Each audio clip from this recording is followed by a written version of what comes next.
Henokh ya. Henokh ini memang menurut saya juga termasuk luar biasa ya. Di sini kan dikatakan setelah Henokh hidup 65 tahun ya, ia memperanakan Metusalah ya. Jadi setelah memperanakan Metusalah ya, Henokh bergaul intim dengan Tuhan ya selama 300 tahun lagi ya. Setelah ia memperanakan Metusalah, ia memperanakan anak-anak laki-laki dan perempuan. Jadi Henokh mencapai 365. Dan Henokh hidup bergaul dengan Allah, lalu ia tidak ada lagi sebab ia telah diangkat oleh Allah. Ya. Lah, kalau saya lihat ya Henokh itu setelah memperanakan Metusalah, dan dia melihat Metusalah ini yang menjadi dasar Henokh ini menjadi bergaul intim sama Tuhan. Karena kenapa? Metusalah itu diartikan juga setelah dia meninggal, ya berakhirlah dunia ini, berakhirlah segala sesuatunya. Makanya Henokh itu ya terus kejar bergaul sama Tuhan karena dia tahu bahwa nanti kalau Metusalah itu meninggal, ya berakhirlah dunia ini. Dan itu memang sudah terbukti, saudara, pas ya. Janji Tuhan itu memang iya dan amin ya. Jadi setelah Metusalah itu meninggal, langsunglah ada air bah, yaitu zamannya Nuh itu ya. Jadi pas 969, jadi pas 969 tahun ya, umurnya tuh jadi pas ya. Jadi Metusalah itu melahirkan Lamek 187 tahun, Lamek itu melahirkan Nuh itu 187 tambah 182, 369. Lah air bah itu 600 kemudian umur Nuh itu 600 tahun ya. Jadi 969. Jadi pas itu ya. Lah pada waktu Henokh itu kenapa kok bisa gitu? Karena kenapa? Yaitu yang di Ibrani 11 ayat 4 itu, di Ibrani 11 itu ya. Karena apa? Karena ini. Karena ya ayat 4, karena iman Habel, ayat 5, karena iman Henokh terangkat supaya ia tidak mengalami kematian dan tidak ditemukan karena Allah telah mengangkatnya. Sebab sebelum ia terangkat, ia memperoleh kesaksian bahwa ia berkenan kepada Allah. Ya. Kenapa berkenan kepada Allah? Henokh itu karena satu, karena tetapi tanpa iman tidak mungkin orang berkenan. Jadi Henokh itu punya iman yang luar biasa, ya. Sebab barang siapa berpaling kepada Allah, ia harus percaya bahwa Allah itu ada. Jadi Henokh itu mempunyai iman juga bahwa Allah itu ada dan Allah itu memberi upah kepada orang-orang sungguh mencari Dia, ya. Dan kenapa Henokh? Henokh itu ya pas keturunan ketujuh ya. Jadi artinya juga hari ketujuh itu memang hari pemberhentian ya. Dan Henokh itu mewarisi keturunannya sampai Nuh ya, cicitnya ya. Jadi sampai Nuh. Ya, Nuh itu keturunan ke-10, artinya ke-10 itu kesempurnaan ya. Jadi pas keturunan ke-10 air bah itu datang ya. Jadi Tuhan itu punya maksud ya supaya dengan Henokh sampai ke Nuh itu semuanya itu berjalan ya, supaya imannya Nuh itu kuat ya, dan Nuh itu menjadi kuat. Dan bayangin Nuh itu mendapat kasih karunia karena Nuh itu orang yang benar, bergaul intim sama Tuhan dan tidak bercacat celah. Ada di Kejadian itu ya, Kejadian 6. Jadi kita belajar dari Henokh ya sampai diwariskan sampai anaknya, sampai cucunya, sampai cicitnya ya. Itu yang luar biasa. Ya itulah kalau saya melihat Henokh itu kenapa Henokh begitu luar biasa. Mungkin ada yang lain, silakan. Henokh itu aku ngelihat adanya di Kejadian 5, terus ada di Ibrani juga ada di Yudas ya. Kalau di Ibrani 5 itu judulnya kan keturunan bukan Ibrani 5. Kejadian 5, Genesis 5 itu judulnya keturunan Adam. Terus semua itu kalau kita baca itu kan umur berapa mati, terus tiba-tiba ayat 21 itu muncul Henok berjalan dengan Tuhan. Henok walk with the Lord di situ. Nah, kalau yang di Ibrani 5 ayat 18 itu Henok itu menyenangkan Tuhan ya, he pleased the Lord. Nah, kalau saya melihat ini bahwa bergaul erat dengan Tuhan, berjalan dengan Tuhan itu adalah yang membuat Henok itu menyenangkan hati Tuhan. Dari semua yang di Kejadian 5 kan mati, tiba-tiba muncullah Henok itu. Menurut saya, Henok itu resemble daripada Yesus itu sendiri ya, di mana dia itu nggak meninggal, dia itu naik ke surga. Nah, menurut saya itu yang aku dapat itu dia tuh resemble Jesus Henok itu. Terus juga Henok itu revealing mengungkapkan adanya hidup yang kekal. Dia diangkat di surga itu ya. Karena dia mempunyai relationship yang baik sama Tuhan, makanya dia itu diberikan hadiah untuk hidup yang kekal. Cuman ada satu yang menarik, kan Henok ini singkat, orang itu ngebahasnya banyak yang dibahas dengan sisi ya kayak resemble Jesus, sama dengan yang Yusak tadi bahas gitu. Tapi satu hal yang menarik buat saya adalah Yudas 1:14 yang menurut saya nih, ini juga mau nanya sama Hondarka nih ya, itu pertama kalinya dari kitab Kejadian 1 sampai itu Henok itu orang pertama yang bernubuat tentang kedatangan Tuhan.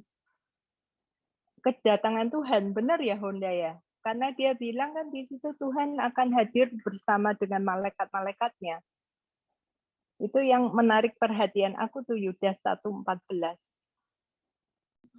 Ya, itu pertanyaanku sama Honda itu. Kalau aku lihat itu bahwa dia orang yang pertama yang menubuatkan itu gitu. Jadi dari Henok itu yang aku pelajarin adalah dia itu resemble Yesus sendiri. Adanya dengan kita berjalan dari Tuhan itu kita itu lolos daripada hukuman. Dari hukuman dan masa-masa itu adalah masa-masa orang itu kan jahat banget gitu. Nah, pada waktu orang jahat banget, si Henok ini kan bernubuat. Kemungkinan besar itu kan pasti bisa dibunuh seperti nabi-nabi lainnya. Tuhan angkat dia. Jadi itu adalah salah satu reward karena berjalan dengan Tuhan dan dia juga obedient dengan Tuhan sehingga rewardnya adalah hidup yang kekal, dia diangkat sama Tuhan. Itu yang aku dapat. Itu. Ya. Mungkin bahasanya enggak itu ya. Cuman masih ada pertanyaan tuh sama Honda tuh. Ya. Ya, nanti biar dijawab. Terima kasih Ibu Sisil. Terima kasih ya. Ya, mungkin ada yang lain lagi.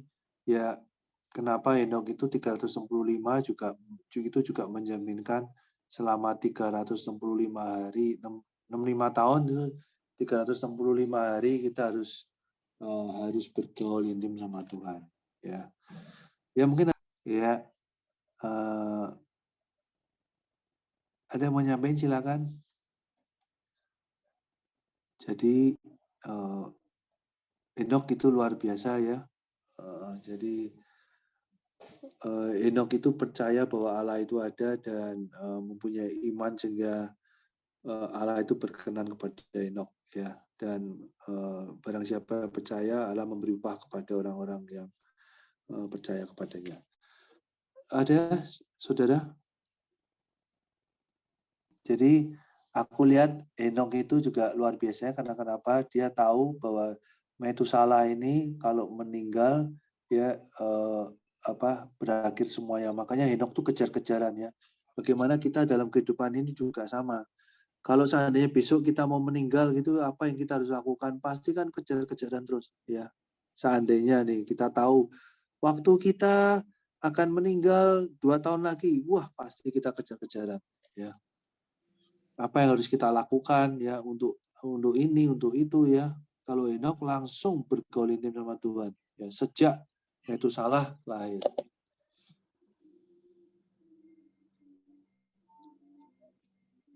Harusnya kita jangan punya prinsip 2 tahun lagi. Kalau besok Tuhan panggil ya, kita harus siap sekarang. Ini apa yang kita lakukan? Ini kita harus melakukan ini, itu, yang ini, yang itu ya. Berbuat banyak ya. Silakan, ada yang mau nambahin lagi?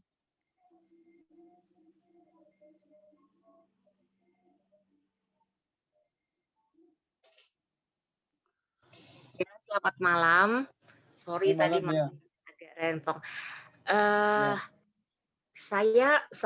Saya sih membayangkan jadi seorang Henokh itu sangat tidak gampang gitu ya. Apalagi di masa dia hidup itu benar-benar masa yang moralitas manusianya setelah kejatuhan dalam dosa itu makin lama makin rusak ya. Itu dia keturunan ketujuh dari Adam. Dan di sana yang di Kejadian 6 dikatakan Tuhan sendiri bilang manusia itu sudah semakin rusak, yang ada di hatinya cuma kejahatan gitu ya. Jadi tapi Henokh bisa dikatakan hidup bergaul dengan Allah 365 tahun.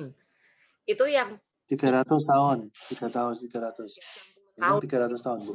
Itu sesuatu yang luar biasa gitu kalau menurut saya. Dia artinya dia benar-benar percaya Tuhan itu ada, dia benar-benar melakukan apa yang difirmankan Tuhan dengan perintah Tuhan, dengan menyampaikan tentang penghukuman, tentang penghakiman yang di kitab Yudas itu saya sih bayangkan dia tetap menyampaikan khotbah gitu ya kepada orang-orang di sekitarnya walaupun itu tidak gampang. Tapi yang saya dapatkan dari sosok Henokh melihat konteksnya itu dia tuh orang yang konsisten gitu ya, konsisten dengan imannya. Makanya di Ibrani Henokh kan juga dibicara tentang digabungkan ke dalam orang-orang yang para pahlawan iman gitu ya, karena memang dia punya iman yang konsisten dan dia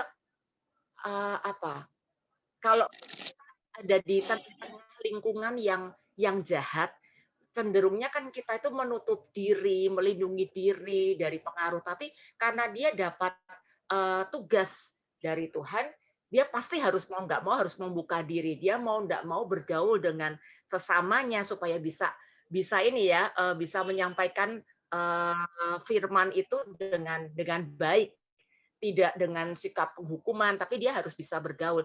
Tapi rahasianya dia tetap bergaul dengan Allah sehingga dia tetap bisa menjaga konsistensi imannya itu. Dan saya setuju dengan yang Sisil tadi bilang, menarik sekali kalau dilihat kematian, kalau dari setelah manusia jatuh dalam dosa, yang namanya kematian itu kan ya dilahirkan, melahirkan, mati, dan kemudian ada penghukuman karena dosa-dosanya.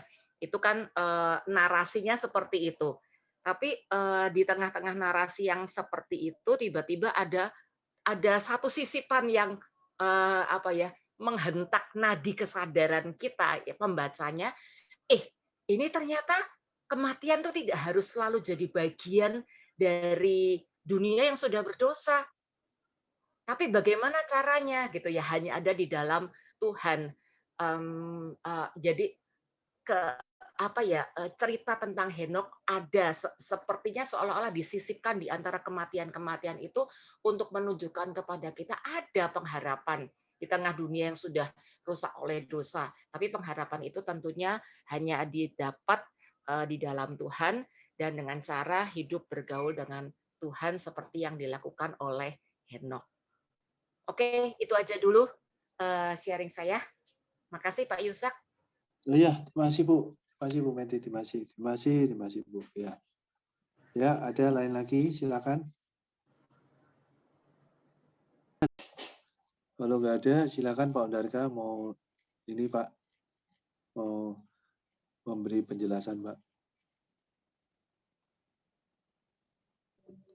Masih ada nggak? Silakan, mungkin yang masih ada. Ya. Nggak ada?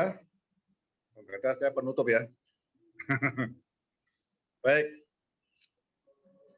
Saya mau baca di Ibrani 11 ayat 5 ya, yang kita akan yang pertama kita mau belajar saksi iman itu ya. Ayat 5. Karena iman Henokh terangkat supaya ia tidak mengalami kematian dan ia tidak ditemukan karena Allah mengangkatnya.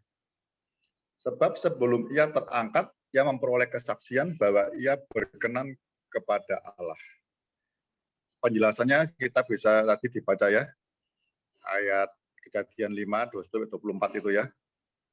Setelah Henokh hidup 65 tahun, yang memeranakan Metusalah. Metusalah artinya apa? Pak Yusak sudah jelaskan tadi.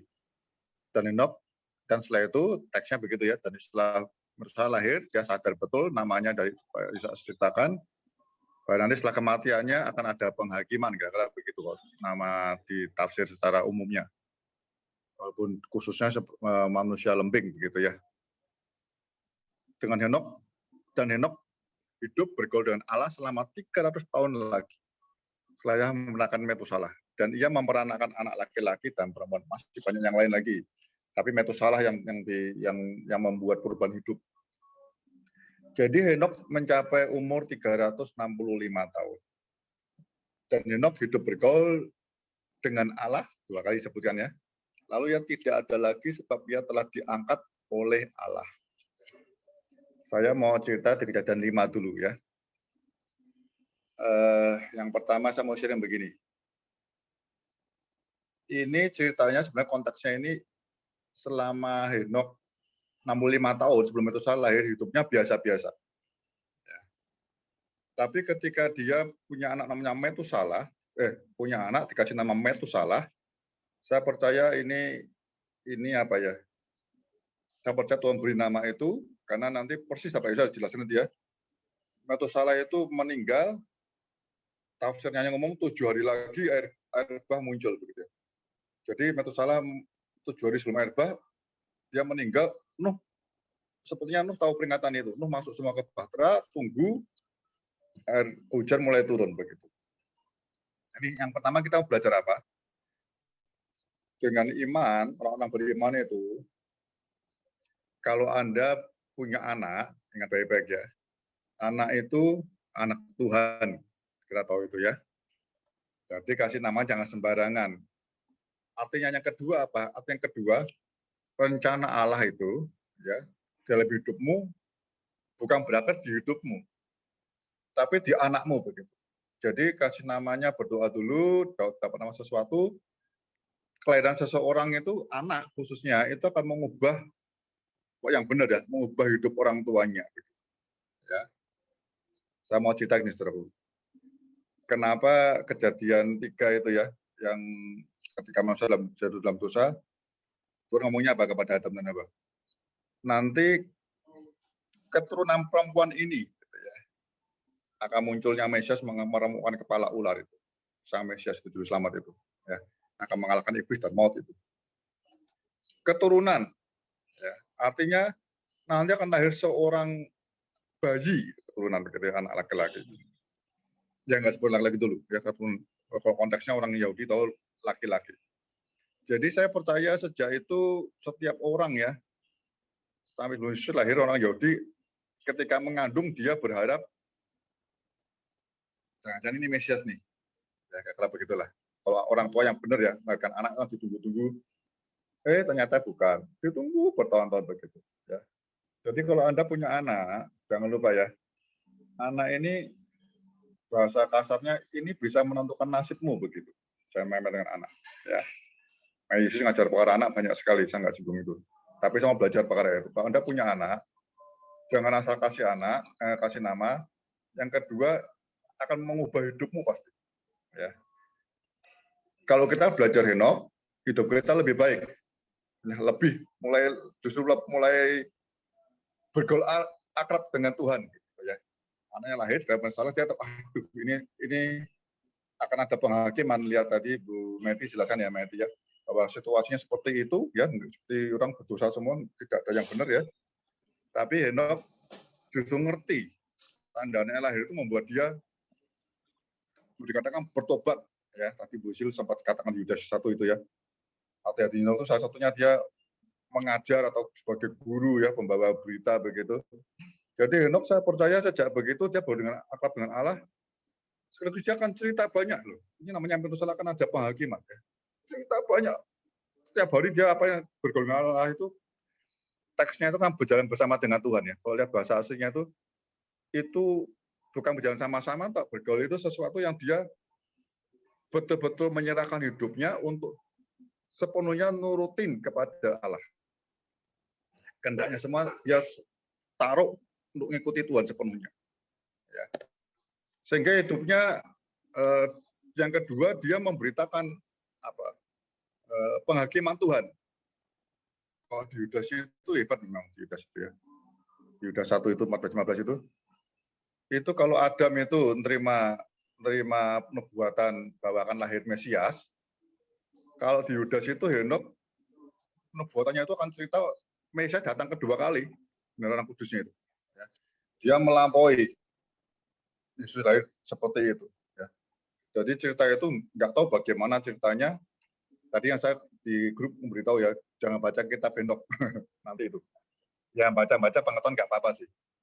Itu berapa ahli orang teolog kan maksudnya Yudas itu ngambil dari 1 Henok yang 1 ayat 9 itu ya. Tapi saya agak masih ragu-ragu, cuma masih perdebatan itu kitab di apokrifanya ada. Karena Anda tahu kejadian sampai dengan ulangan itu, yang mencatat Musa gitu loh. Saya nggak tahu ya, saya ini belajar antropologi budaya begitu ya. Zaman-zaman dulu tidak mungkin orang bisa menulis dulu.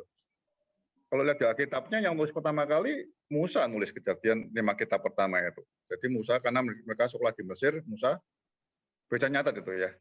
Tapi cerita dongeng dari orang ke orang begitu ya bisa juga. Ya. Jadi yang pertama saya mau sharing bahwa Anda yang punya anak hati-hati ya. Harusnya anakmu itu ngubah hidup makin cinta Tuhan sehingga kita bisa dididik dengan lebih benar itu.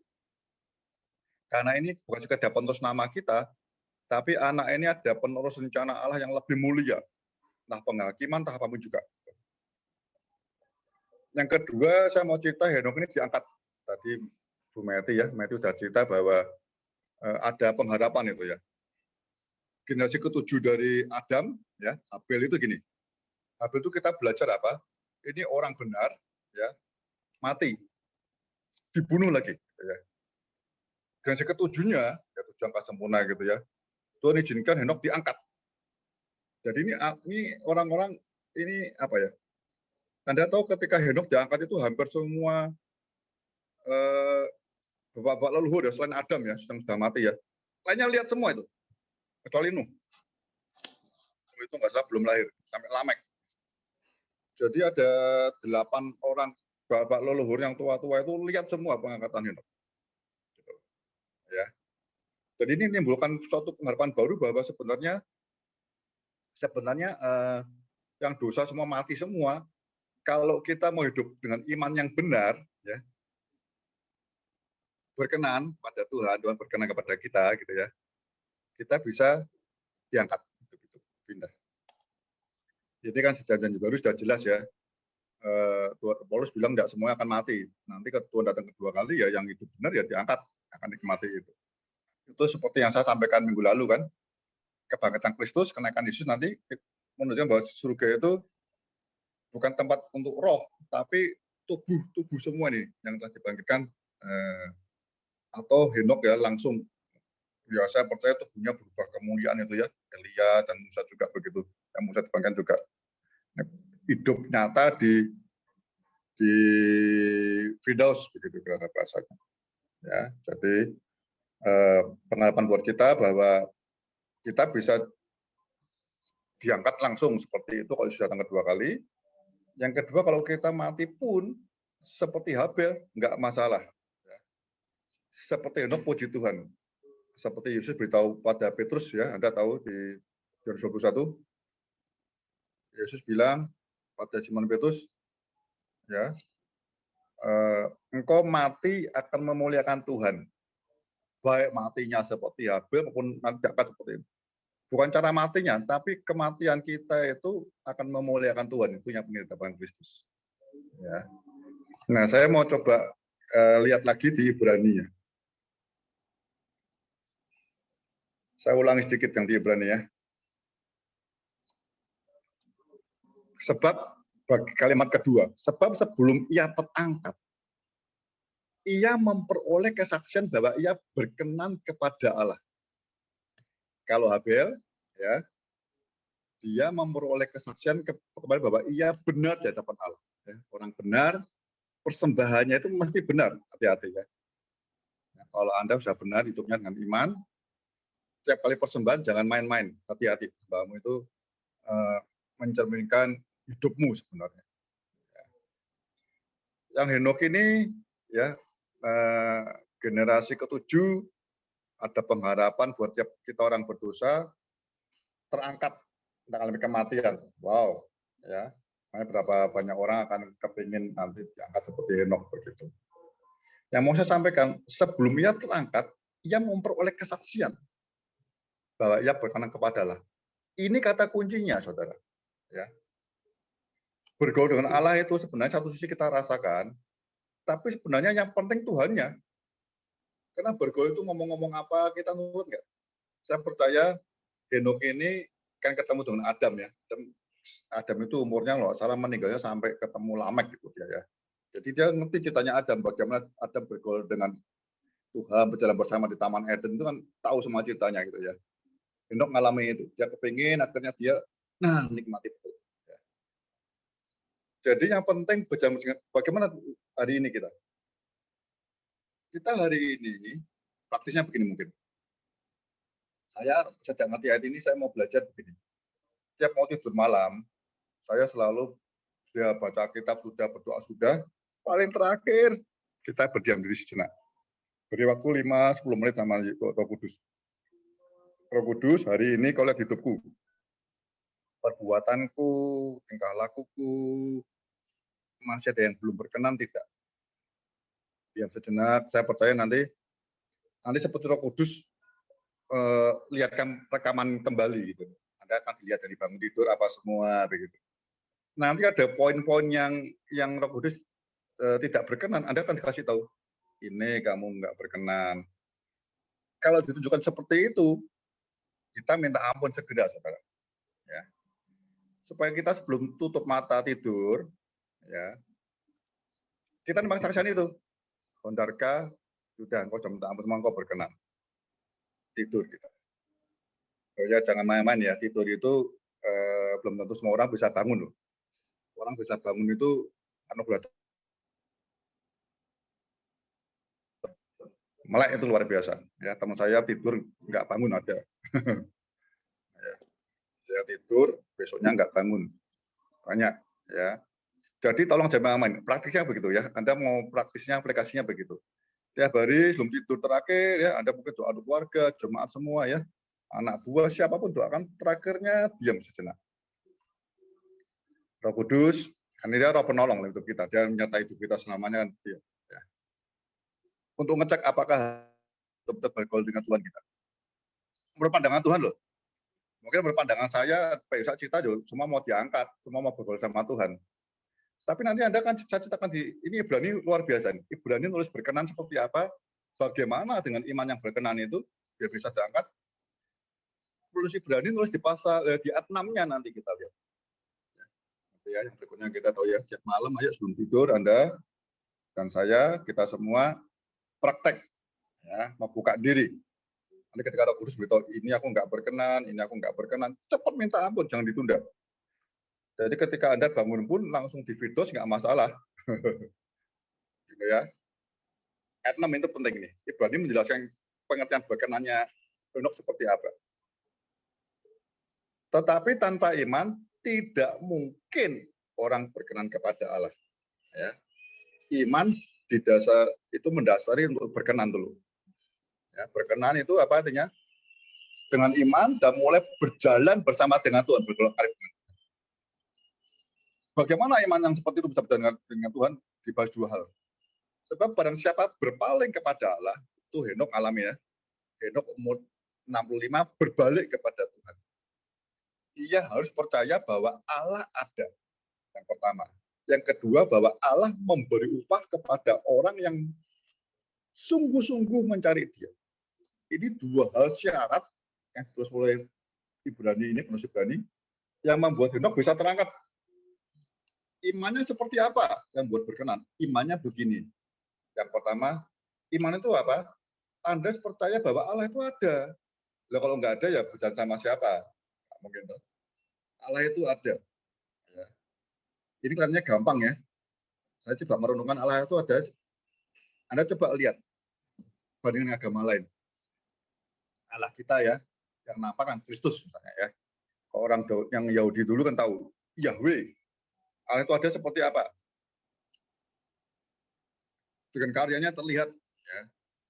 Dia menegur Adam, Hawa, negur Kain ya, bicara lihat ya, negur Kain, lalu ngangkat Henokh dan seterusnya. Yang paling real ya, ketika dia menampakkan diri dengan umat Israel dengan Musa ya. Ada Tuhan lewat yang awan, tiang api, lewat awan yang turun di kemah pertemuan, Allah ingin tinggal bersama dengan mereka. Ya. Di perjanjian baru apa? Bisa dikatakan namanya akan disebut Immanuel. Jadi Allahnya kita ini bukan Allah di surga. Allah di surga ya, sekaligus Allah yang hidup bersama dengan kita. Sebenarnya kita mau nggak mau Roh Kudus berjalan bersama dengan kita. Cuma kalau kita tidak menyadari itu, kita nggak mungkin berkenan. Karena kita nggak punya iman, dia bersama dengan kita berjalan. Ya. Jadi iman yang pertama kita percaya bahwa Allah itu ada. Ya. Ada, namanya Immanuel. Kita bait Allah, Roh Kudus adalah penduduk kita. Bait itu rumah. Yang punya Roh Kudus, yang ninggalin kita tidak bisa apa-apa. Tapi berapa banyak kita yang mimpin Roh Kudus gitu ya.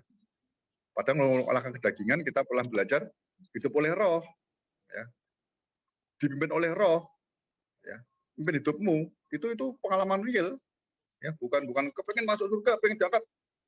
Kalau semua orang pengen, ya semua orang anak kecil juga kepengen.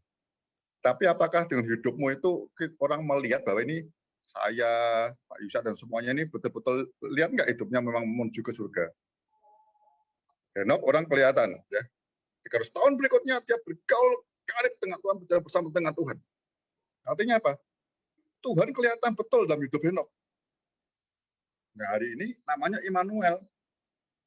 Apakah kita sadar itu? Kita bait Allah. Bahkan Tuhan ngomong apa? Kalau dia merusakkan bait Allah, aku akan marah. Aku akan membinasakan dia. Bayangkan ya. Lah kita ini jangan-jangan yang merusakkan bait Allah kita sendiri, jangan-jangan.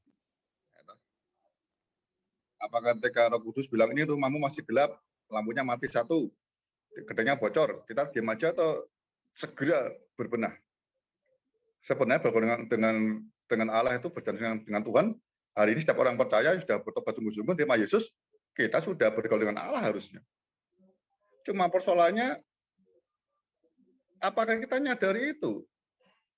Makanya syaratnya awal iman yang bisa berkenan bisa diangkat itu, ya. Percaya Allah ada.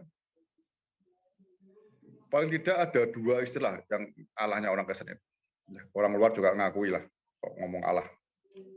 Allah itu selalu konteksnya dua.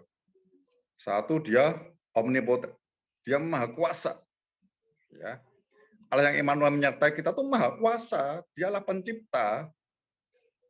Ya, kita ciptaannya semua, termasuk iblis ciptaan dia. Masa kita takut lagi? Menderita enggak apa-apa menderita. Apapun juga, karena dia yang menciptakan kita. Dia tahu. Selera jatuh, dia tahu. Dia maha kuasa. Dari tidak ada, bisa ada. Paling baik kita belajar dari Paulus, saya rasa, kalau kita mau ngerti itu. Ya. Paling baik kita belajar dari Rasul Paulus, luar biasa. Begitu kita ketemu Tuhan, walaupun prajuritnya yang lain ngawal dia, teman-temannya tidak lihat, tapi dia lihat Tuhan. Langsung dia berubah, dia percaya Allah ada, dan tindakannya kelihatan betul dia. Ya. Saya tuh kemarin berapa minggu lalu diingat cerita Paulus dulu. Paulus ketika Anda lihat di Kisah Rasul terakhir itu ya, ketika kapalnya ke arah mau ke Roma itu, dia singgah di satu pulau, ya. Lalu dia mau masang api untuk penghangat itu ya, dan ngambil kayu-kayu, ada ular bludak gigit dia. Ular bludak itu ular yang paling beracun, ya. Waktu itu, semua orang ngira apa penduduk pulau itu, lagi mati nih. Ini orang berdosa ini, yang buat kapal karam dia pasti ini. Anda lihat Paulusnya berdoa enggak? Enggak. Paulus digigit ular, tenang, dia dikibasin ularnya. Paulus tahu nggak itu orang ular bisa? Tahu, dia orang pintar. Dia tidak berdoa, dia tidak peduli. Luar biasa ya. Orang lain yang ngomongin pasti mati ini. Saya tuh hari-hari ini renungan itu terus itu. Saya sakit aja nanti berdoa. Saya berteriak-teriak. Kayak Tuhan itu nggak sama saya gitu loh. Paulus percaya betul Tuhan bersama dengan dia. Mati ya waktunya selesai kayak Abel ya nggak apa-apa. Percaya. Mau digigit ular, digigit semut nggak apa-apa ya. Apapun, orang semua resah, bagian takut, dia nggak peduli. Karena dia yakin betul Allah itu ada, dia maha kuasa. Yang kedua kan Immanuel, dia maha hadir. Ya. Omnipresent, dia maha hadir. Immanuel. Gigit ular ada nggak Tuhan? Ada, tetap ada Roh Kudus dalam hidup kita. Semuanya, saudara. Itu syarat pertama kalau kita mau diangkat. Itu syarat pertama kalau kita mau dianggap berkenan supaya bisa diangkat. Itu syarat pertama, iman yang bisa membuat hidup kita berkenan dan diangkat. Percaya Allah ada. Anda bisa urai banyak toh. Allah yang mengasihi kita, Yesus yang Allah jadi manusia gitu. Allah yang mengorbankan anak. Terus dia Yehova Rafa, Yehova Jireh, Yehova, semua banyak nama-nama itu. Kumpulkan saudara. Ya, ini PR-nya nanti Anda kumpulkan semua. Biar Anda yakin. Tidak ada satu celah pun yang Allah tidak bisa mengerjakan apa-apa. Anda cek semua ya. Yesus penyembuh, Yesus sahabat yang baik dan gembala. Terus semua, kerjakan semua, tulis semua. Anda ingat apa, tulis semua. Dari PL ke PB kan banyak sekali saudara. Ya. Banyak misalnya dia. Pokok anggur dan sebagainya. Jangan lupa Allah yang mengasihi itu ada di Wahyu 3. Ya. Barang siapa aku kasih, ku tegur dan ku ajar. Itu juga Allah yang menyertai kita. Jangan kita minta-minta. Kalau kita nggak pernah ditegur, diajar, jangan-jangan kita anak gampangan. Kita anaknya. Allah itu bapak kita. Ya, Aba, ayah kita. Wow. Yang kedua, harus tahu bahwa Allah memberi upah kepada orang yang sungguh-sungguh mencari dia. Henok ngerti dua ini. Dia ngerti itu ceritanya dari Adam dan Hawa. Buyut-buyutnya dulu ya. Dia tahu itu. Dia percaya memberi upah. Dan dia nikmati upahnya dan semua bapak-bapak leluhur waktu itu ngerti semua. Ya. Akhirnya Nuh yang nangkep. Ya, yang ke-10 itu Pak Yusati cita-citanya begitu.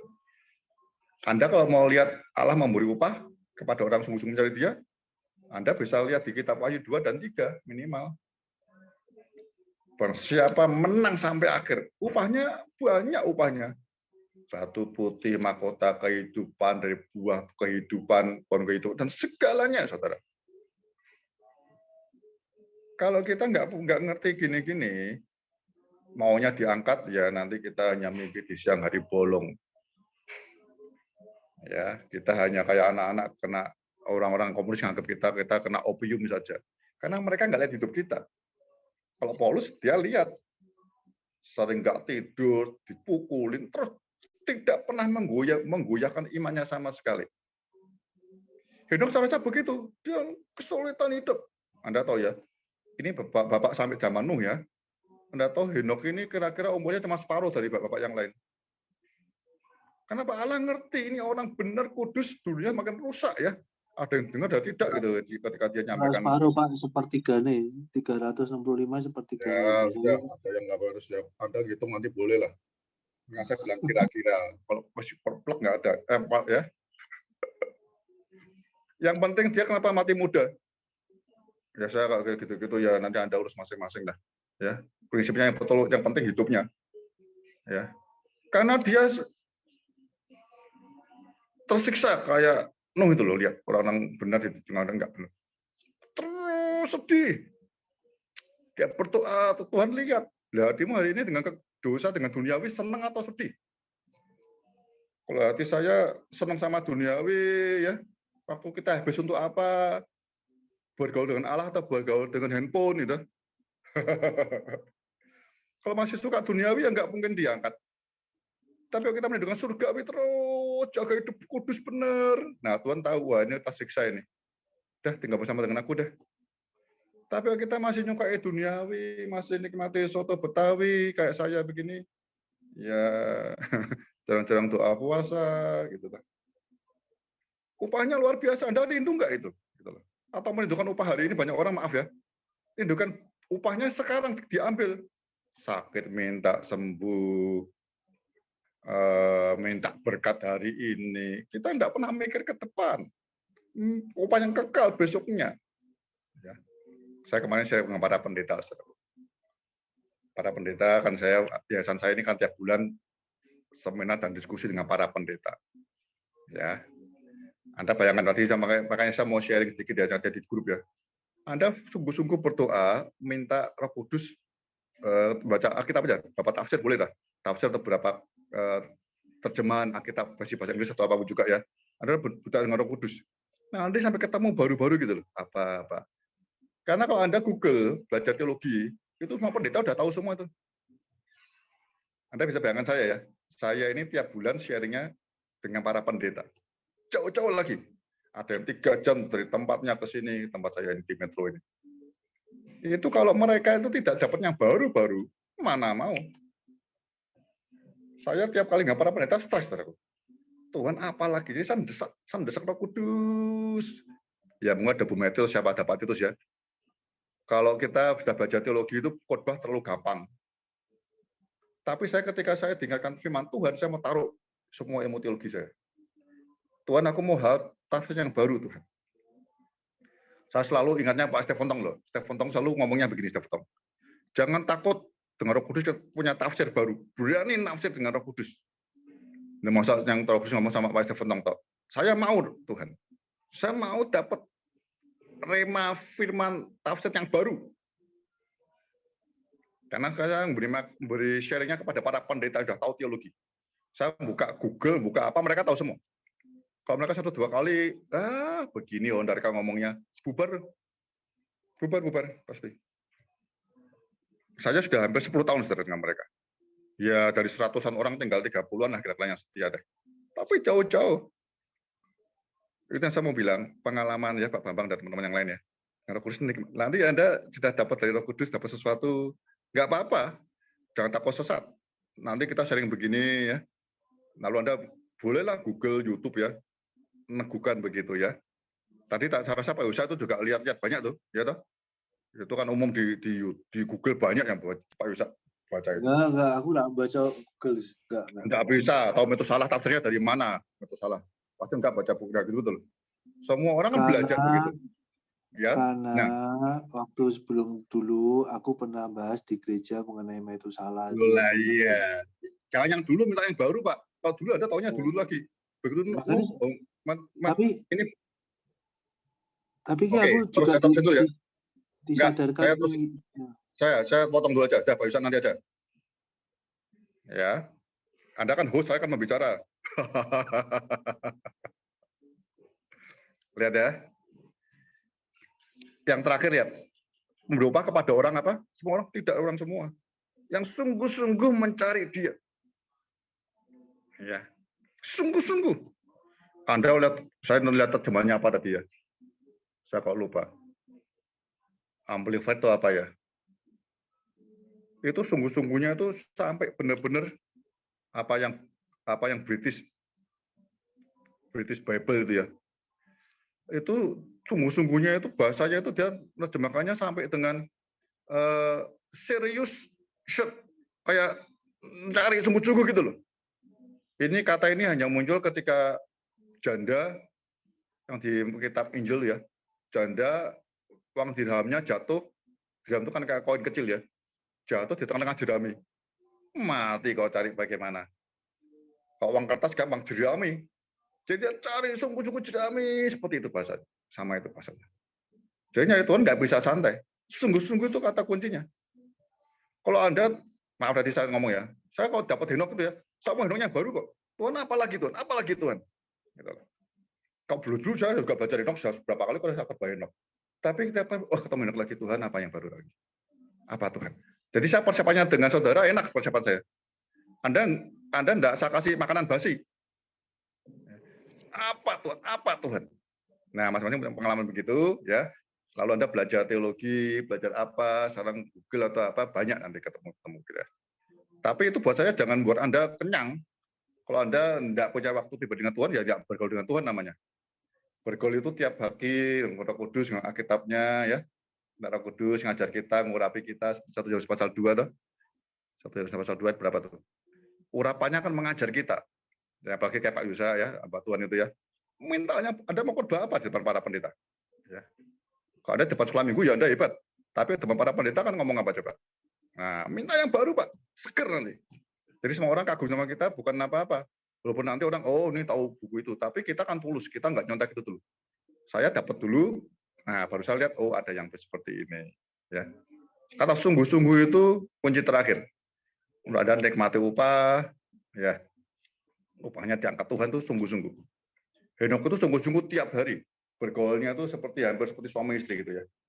Terus menyatu dengan dia. Nah, itu saya rasa tidak saya bilang bukan tidak gampang. Itu saya rasa tidak semua orang mau. Ya. Yesus bilang apa? Jalan yang sempit, sesak yang benar itu sedikit orang yang ke sana. Tidak banyak orang. Jalan lebar semua orang. Ya. Saya mau selesai di sini. Terima kasih. Ya, terima kasih Pak Undarka. Ya, jadi saudara luar biasa ya mengenai Henok itu. Ya, bahwa satu Henok itu karena dia tahu arti dari kelahiran sebuah anak yaitu Metusalah. Ya, sejak Metusalah lahir, Henok itu langsung bergaul intim dengan Tuhan karena dia tahu setelah Metusalah ini wafat berakhirlah segala sesuatunya. Jadi dia kejar-kejaran, ya, kejar-kejaran untuk dia untuk melakukan itu semua, ya.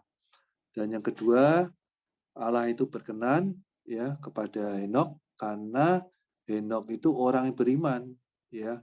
Imannya apa? Dia berimannya karena dia tahu bahwa Allah itu ada, dan yang kedua yaitu memberi upah kepada orang-orang yang sungguh-sungguh mencari Dia, ya. Makanya Henok itu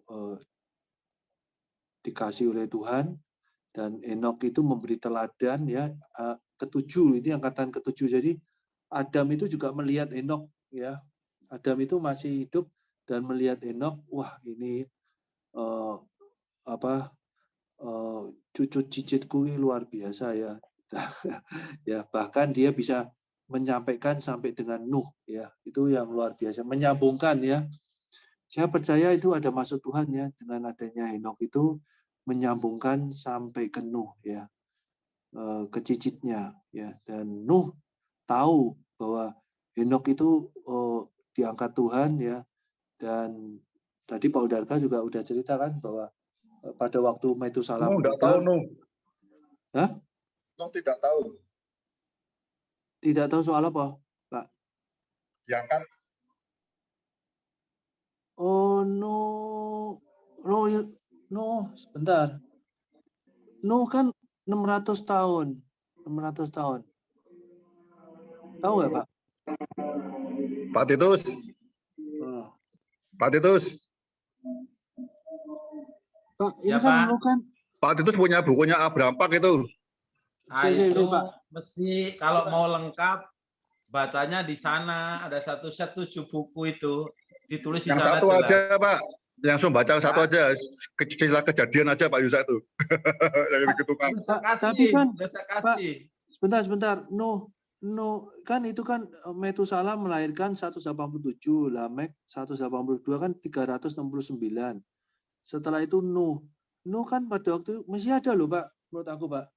Ada, tapi tidak waktu diangkat, bukan waktu. Saya rasa tidak ada. Karena 300 tahun kemudian.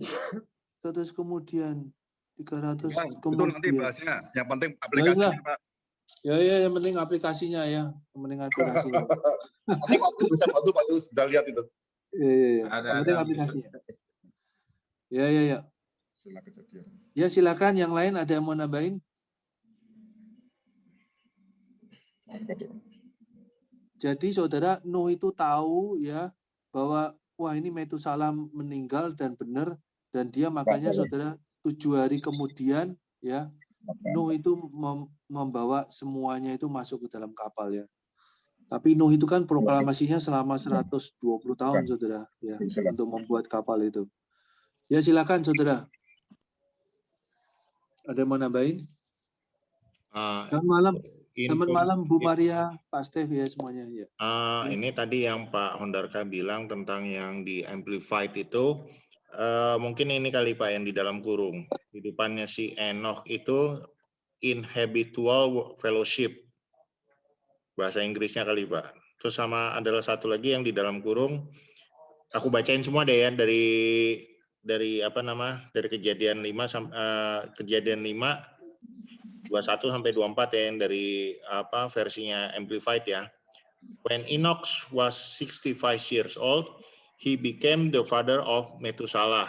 Enoch walked dalam kurung in habitual fellowship with God 300 years after the birth of Methuselah and had another son and daughters.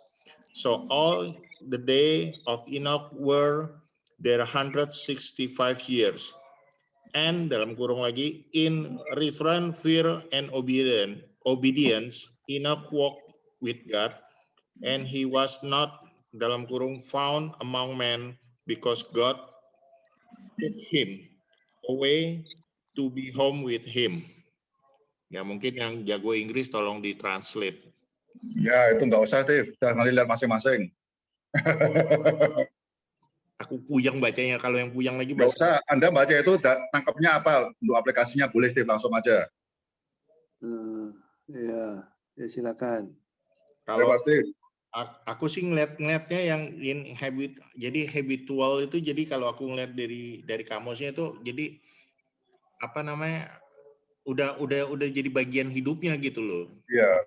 Udah sehari-hari ya. Ya kesehariannya. Cuman yang jadi pertanyaan, dia mulai berjalan dengan Tuhan kan pas umur 65 tahun gitu. Nah, di bawahnya itu ngapain gitu? Apa dia dengar atau ya istilahnya ngomong kasarnya, apakah seperti prosesnya seperti kita ini dengar dulu, belajar dulu, begitu itu baru ini nggak ngerti juga gitu loh Pak.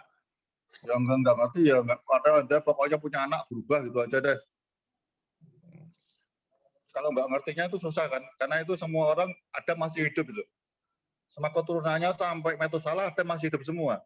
Tapi kenapa yang nangkep bisa? Nah itu masalahnya. Yang nangkep kenapa Enoch? Kita tadi sama Ibrani kan. Semua orang ya diajarkan berkenan bagaimana, tapi kan tidak semua orang diangkat gitu ya. Silakan mungkin ada yang lain. Pak, ini ada mau tanya nih Pak, ada mau tanya. Enoch bergaul karib dengan Tuhan.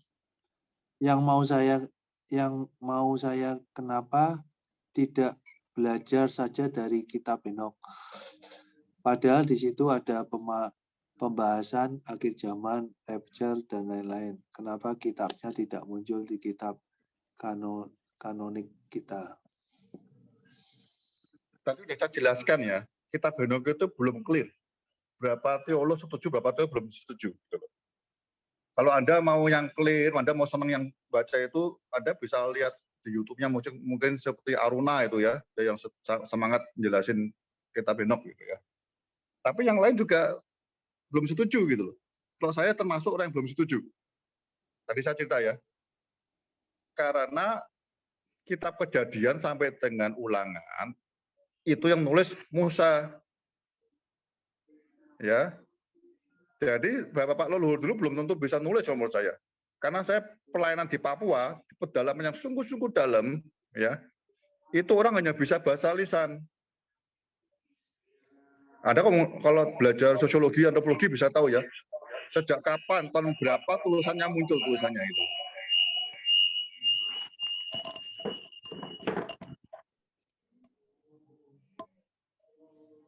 Ya, sejak kapan tulisannya bisa muncul ya.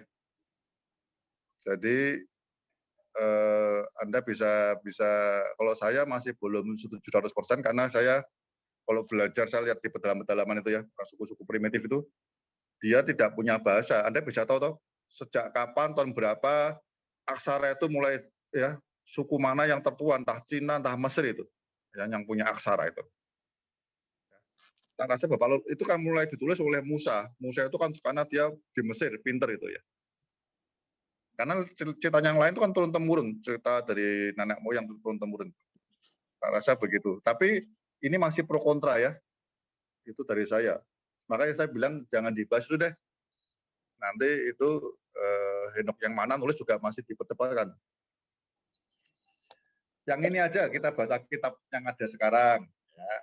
Kalau kitab Henokh nanti lain kali kita bahas.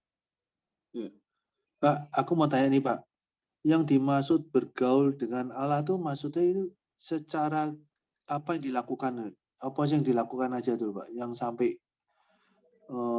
secara implisit itu kira-kira apa yang dilakukan yang bergaul itu Pak?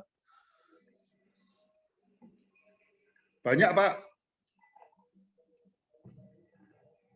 Yang pertama tadi saya bilang, kita sadar dulu bahwa kita ini bait Allah. Allah kita itu ada. Nah itu tuh. Sebenarnya hari ini kalau Anda perjalanan tema Yesus, dalam hidupmu, tema Yesus, sudah ada Allah dalam hidupmu. Cuman Anda bergaul tidak. Ngomong-ngomong sama dia, tiap pagi tunduk dulu, datang kepada Tuhan. Firman-Mu apa Tuhan mau aku lakukan? Ya, tadi saya cerita kalau malam sebelum tidur, terakhir Anda minta ampun sama Tuhan, enggak dosa-dosamu, gitu lah, dosa-dosa saya, gitu lah. Jadi Anda tahu Allah itu menyertai kita. Bergaul itu berduaan terus. Istri aja bisa pisah kita. Sama Allah nggak bisa. Wong Allah dalam hidup kita. Kalau kita percaya dia hidup kita loh. Dia namanya Immanuel. Henokh ngerti itu. Karena dia tahu dari Adam. Bagaimana Adam tiap hari berjalan bersama dengan Tuhan. Ngomong-ngomong. Taati firman Tuhan. Tuhan cerita firmannya apa. Dia taati semua. Walaupun terakhirnya jatuh. Gitu ya. Jadi ya ada tiap harinya bagaimana, ya tiap kali ya turusi diri kita dulu, kita ini bait Allah, maksud saya ya. Allah jaga-jaga ngerti betul siapa saya, ya ada masalah Anda lari ke siapa ya, atau Roh Kudus dulu, karena kita tahu dia memberi upah pada orang yang tadi ya maaf, yang dia ada, dia maha kuasa, dia maha hadir. Gitu. Jadi kesadaran itu yang penting. Kalau Anda sudah ngerti itu, mesti ngomong sama dia. Tiap pagi Tuhan, bicara dalam hidupku Tuhan, baca firman Tuhan kan, kau bicara supaya aku mau lakukannya gitu loh. Ya, toh? Tapi itu tak rasa ya kita belajar lah kalau saya bilang ya. Orang lahir baru enggak mungkin bisa seperti itu kan ada tahap-tahapannya gitu ya. Kalau Anda mau lihat Yohanes 15 tentang sahabat, ayat 15 ya, 14 15 Anda bisa baca itu. Tuhan banyak doa kita bagaimana? Doa kita kan seringkali ngomongin Tuhan, ngomongin minta ini banyak. Tapi kita tidak bisa nunggu Tuhan mau ngomong apa. Kalau bagel kita kalau bahasanya aslinya tuh ya halak itu seperti berjalan bersama Tuhan, tapi kita ini di belakangnya. Kita percayakan hidupmu itu, hidup saya itu Tuhan pimpin tuh loh. Orang dunia mau ngomong A, B, C, D tidak peduli. Aku dengan Tuhan. Tapi dengan Tuhan pasti suatu saat jadi kesaksian, buahnya muncul pasti. Ya. Nah, cuma masalahnya kan berapa kali Anda kan ngomong tak bisa. Nanti kalau orang dunia lihat bagaimana, misalnya hari ini yang kemakmuran, kita miskin bagaimana? Ya enggak urusan kita miskin. Tuhan lihat bagaimana? Ada yang entah, ya. Orang yang kaya di hadapan Tuhan, mungkin hidupnya ya, orang miskin di hadapan Allah, akan ya berbagai itu ya. Jadi di hadapan Tuhan apa dulu penting? Bukan kata orang dulu, kata Tuhan apa hidup kita hari ini. Jadi saya mempraktisnya dua saja dah. Ya, diawali dengan tiap pagi kita datang ke Tuhan, kita ngomong kita ini baik, Roh Kudus pimpin, berfirman, aku mau berjalan bersama dengan firman-Mu hari ini, lakukan firman yang Anda dapat tadi pagi. Lakukan terus, ya sepanjang hari ada masalah, Anda lari ke siapa? Anda mengalami persoalan, datang ke siapa? Berdoa atau bagaimana? Lalu yang malamnya bisa cek lagi. Malamnya Anda kalau mau tidur, saya mau tidur, kita mau tidur, beri waktu sejenak, sudah doa, minta apa aja bolehlah, Anda minta apa saja. Tapi terakhirnya berdiam diri. Roh Kudus, hari ini, sudahkah aku berkenan kepadamu? Ingat ya, bahasanya ya. Sebelum Henok terangkat, dia memperoleh kesaksian bahwa ia berkenan. Jadi buat saya, jangan tidur malam sebelum Anda dan saya mengalami Tuhan bilang, aku berkenan kepadamu, Yusa. Jangan tidur. Jangan tidur kalau belum dengar itu secara hati. Sampai kita tiap hari jaga diri, dosa cepat minta ampun. Gitu aja buat saya yang nanti makanya Anda praktek ya, apalah. Nanti minggu depan sharing begitu ya. Sharingnya bukan mengenai pengetahuan lagi. Jangan, sayang. Pengetahuan sudah banyak. Kita mau saling memberkati dengan sharing, dengan tingkah laku, perbuatan. Ya, nanti kita ini sudah jauh dari sering mendengar ya ngajar tapi kita jarang melakukan ya begitu. Pak, oke, itu berarti kan secara internnya. Apakah secara eksternnya dia bisa cerita bahwa Allah ini ada, kamu harus sungguh-sungguh loh, sebentar lagi ini hati-hati, ada sebentar lagi dunia kan ada bencana setelah ini. Dia bisa cerita gitu nggak Pak? Apa gimana Pak? Apa hanya untuk intern aja? Saya ini kok rada ya. Hari ini kan Anda punya Alkitab dan saya punya Alkitab itu ya. Tuhan nasihatnya apa? Anda baca lihat tanda-tandanya. Aku datangnya kapan gitu ya. Ini loh, itu problem orang Kristen yang saya begitu. Kita ini ngebuatan sudah banyak di Alkitab, tapi kita sering cari ngebuatan yang lain yang di luar. Nanti ya kita banyak masih belum digenapi. Kalau saya usulnya firman Tuhan dulu deh. Ya. Kalau dia bisa bicara, sangat bisa. Buktinya makanya saya dorong kita semua belajarnya apa? Dengan firman Tuhan dulu. Belum baca firman kitab, Roh Kudus urapi aku. Buat aku mengerti firman-Mu. Kalau Anda dan saya bisa mengerti firman Tuhan, Anda percaya itu Roh Kudus ngomong, ngajarin. Bukan dosenmu, bukan dosen saya. Ini Roh Kudus ngomong. Kan kita nggak seneng, Pak. Aduh, terbuka ya. Gitu loh. Jadi jangan repot, aku mau khotbah apa ya? Jangan repot orang lain terus. Diri kita aja. Diri kita. Tuhan, bicara hari ini, kau ngomong. Lewat firman yang paling gampang. Lo ya toh? Ada seorang anggota bilang begini, kalau mau dengar suara Tuhan, ya baca Alkitab. Bagaimana nggak pernah baca Alkitab mau dengar suara Tuhan? Nah, yang audible ada nanti nerjemahkan lebih tadi Pak Tus ngawali kan. Kalau semua diomongin sama Tuhan, dunia nggak cukup. Nah, ada hal tertentu yang Tuhan mau curhat. Nah, tak rasa bukan nanti ada bencana, tak rasa bukan itu. Bencana kenapa kita diomongin? Udah ada ayatnya kita. Bencana ya kita tetap percaya. Kecuali yang spesifik, itu saya percaya itu ya. Mungkin Anda nggak tahu ya, saya rasa semua orang mungkin bisa ngalami lah. Saya berapa kali ya mau pergi rasanya kalau nggak jadi, ya kadang jengkel sampai di bandara kok Warga besar masih ada, kalau sudah close itu ya. Ketemu orang ternyata bisa sharing. Banyak hal. Kita nggak terlalu peka betul gitu ya, apalagi orang yang nggak full time ya, yang nggak sepenuh waktu. Saya aja yang sepenuh waktu aja kadang belajar terus. Apalagi ada ya, banyak orang yang masih dengan kerja gitu ya. Tapi Anda bisa dengan Tuhan diajari begitu. Ya. Tapi saya mau ngomong apa firman Tuhan lebih dulu. Tahulah firman Tuhan semua, firman Tuhan itu kan sama aja. Itu logosnya Anda ngerti. Baru nanti remanya, nanti khusus-khususnya ada begitu Pak.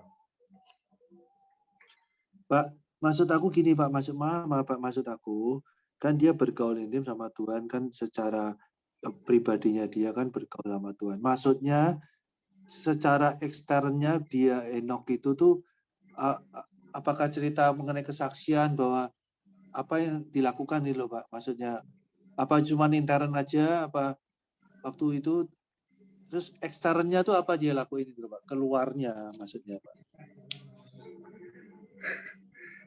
Itulah problemnya di kita. Ya. Anda belajar percaya kalau Anda melakukan firman Tuhan, mentaati, pasti caranya kelihatan dong. Nggak ada loh orang mana ada orang percaya firman Tuhan nggak melakukan. Nah, itu problem kita. Kita belajar firman Tuhan tapi nggak melakukan. Jadi caranya nggak kelihatan apa-apa. Itu yang saya mau hindari semuanya. PA kali ini saya nggak mau begitu kan. Tidak ada gunanya firman di kepala. Maaf. Kalau kita firman setiap kali firman Anda baca firman tiap pagi bangun tidur dengan Tuhan, dapat ngerti firman apa, lakukan sudah segera. Nanti istri kita, anak kita, supir kita ngerti semua kalau kita. Ini Kristen. Kan begitu. Ya. Jadi saya rasa Henok itu problem pribadi. Ini masalahnya pribadi dengan Tuhan. Orang melihat hidupnya yang benar bergaul dengan Tuhan. Makanya Musa nulis itu. Tuhannya nggak kelihatan. Bagaimana orang bisa Musa nulisnya bergaul dengan Tuhan? Dari hidupnya pasti. Ini menarik nanti kita belajar tokoh iman. Nanti yang ketiga kita belajar Nuh kan. Nuh mulai ngurusin keluarga, saudaraku. Ya. Nuh mulai membangun bahtera untuk keluarga, menyelamatkan keluarga. Ini masih pribadi dulu. Habel nggak sempat ya dibunuh. Ini Henok mulai Tuhan menunjukkan pribadi Tuhan lewat satu orang gitu ya. Dia diangkat. Nanti kita baca yang ketiga, tokoh iman, pahlawan iman, Nuh yang bagaimana menyiapkan bahtera untuk menyelamatkan keluarganya. Nah, begitu. Tidak ada Pak Yusa, intern tidak ada. Itu orang-orang yang jebak munafik. Sudah percayalah, Anda lakukan firman Tuhan pasti buahnya muncul. Saya begitu ya.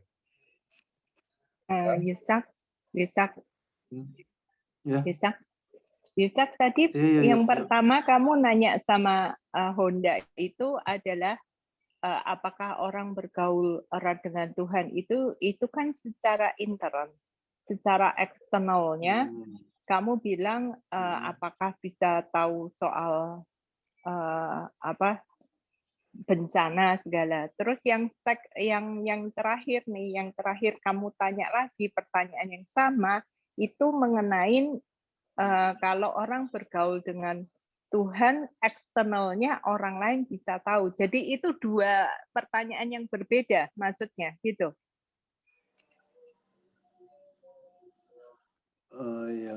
Karena aku enggak nangkep pertanyaanmu tuh, iya, yang aku enggak nangkep pertanyaan kamu karena dua pertanyaan itu berbeda kalau menurut aku. Iya, maksud aku itu kan secara waktu bergaul sama Tuhan ya. Selain dia bergaul sama Tuhan itu eksternalnya tuh dia lakuin tuh apa aja maksudnya ya. Kok bisa sampai berkenan, bergaul itu loh maksud aku. Oh, oke. Itu kalau ya yang dia lakukan apa gitu tadi udah dijawab sama Honda sih ya kalau bergaul. Yang penting dari jawaban Honda ini Honda coba karena ia memperoleh kesaksian bahwa ia berkenan. Kesaksiannya itu kesaksian yang maksudnya itu yang gimana?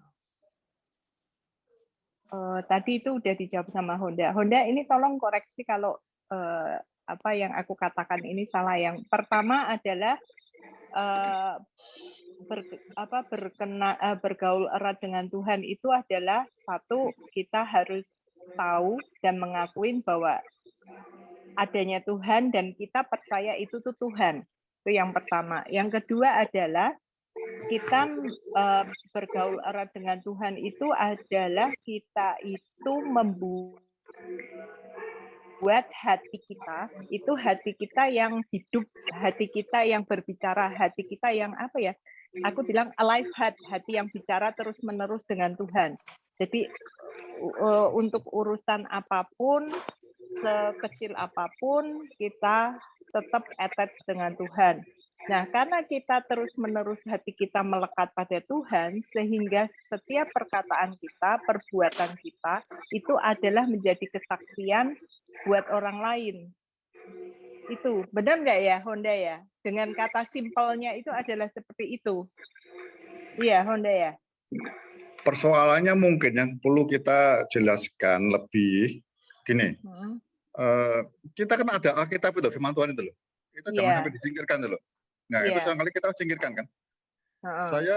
Saya khawatirnya ada kelompok-kelompok tertentu yang sebenarnya dengan suara Tuhan tidak mau baca Alkitab gitu loh.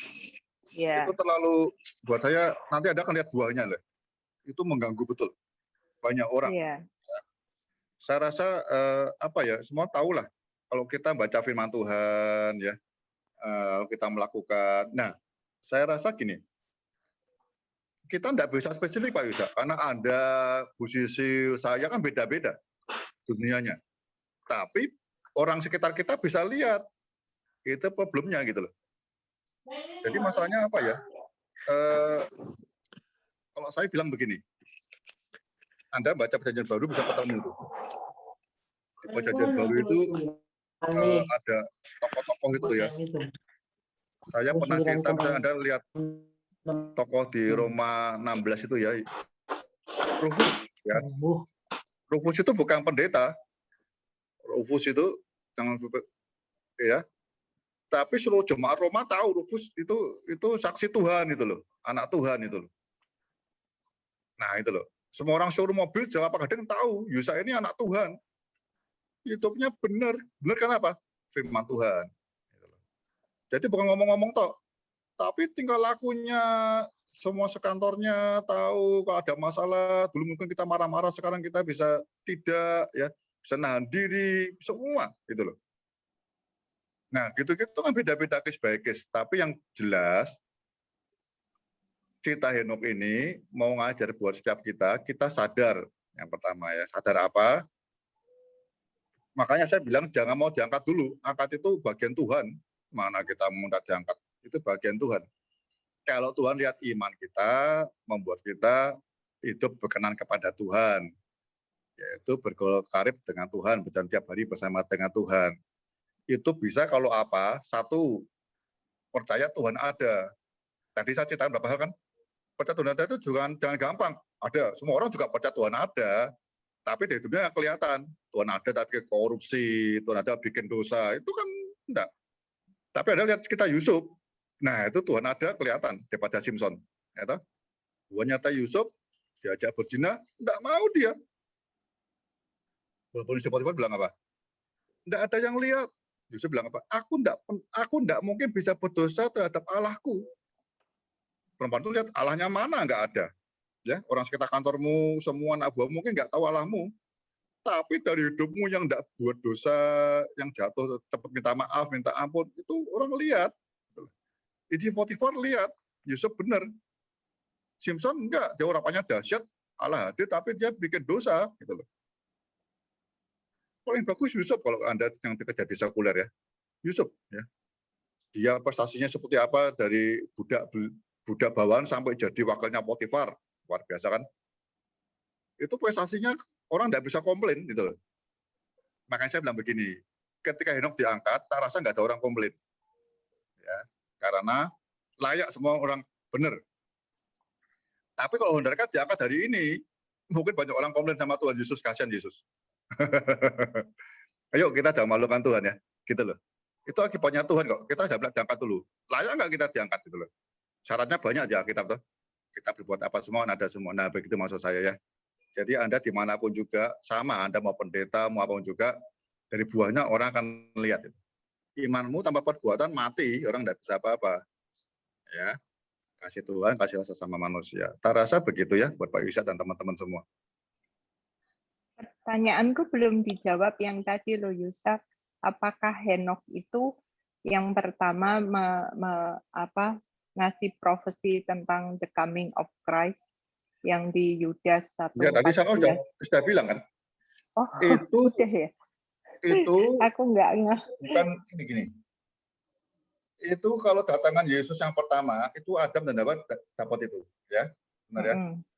Nah, Henokh ini bisa ceritakan kedatangan Tuhan yang kedua dengan pasukan datang kembali itu, maksudnya begitu. Nah, ini karena apa? Ya, kalau saya percaya Henokh itu kan tafsirnya namanya kan ya orang yang kayak guru gitu loh. Dia cerita banyak orang, dia dapat Tuhan apa, dia akan cerita banyak hal itu. Kalau hidupnya nggak benar, orang nggak mau dengar dia pasti. Ya.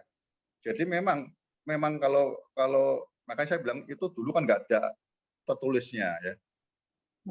Di kitab Yudas itu kan ya orang hari ini Bapak Teolog yang senang sama kitab Henokh, Yudas nyontek kitab Henokh. Tapi orang yang belum setuju, kayak saya belum setuju, tidak mungkin nyontek. Itu kan cerita dari mulut ke mulut mungkin toh. Itu dapat cita-cita leluhur, dia terima juga Yudasnya.